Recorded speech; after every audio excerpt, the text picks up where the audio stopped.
Red kitchen society রাজবাড়ী unit নির্বাচন অনুষ্ঠিত হতে যাচ্ছে। সকল আজীবন সদস্য বন্ধুদের কাছে আমার আবেদন, আপনাদের মূল্যবান ভোটটি দিয়ে আমাকে জয়যুক্ত করুন। আর্ত মানবতার সেবায় আমি আমার জীবনের 25টি বছর পার করেছি। ভবিষ্যতেও এই ব্রত নিয়ে কাজ করছি যে মানুষের কল্যাণে, মানুষের সুখে দুঃখে তাদের পাশে দাঁড়িয়েছি এবং দাঁড়াবো। আপনাদের একটি মূল্যবান ভোটই পারে আমাকে সেক্রেটারি পদে নির্বাচিত করতে। আমি সেক্রেটারি নির্বাচিত হলে ভবিষ্যতে এই ধারা অব্যাহত রাখব এবং আমি অসহায়, দুস্থ, নির্যাতিত, নিষ্পেষিত গণমানুষের পাশে দাঁড়ানোর অঙ্গীকার করছি। আমি কাজী আব্দুল কুদ্দুস বাবু, আমার ব্যালট নং 1, আমি সেক্রেটারি পদপ্রার্থী, আমার ক্রমিক নম্বর 1, আমি কাজী আব্দুল কুদ্দুস বাবু।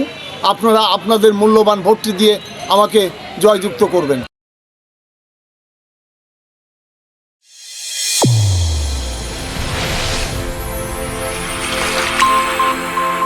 চ্যানেল A1 হৃদয়ের স্পন্দন।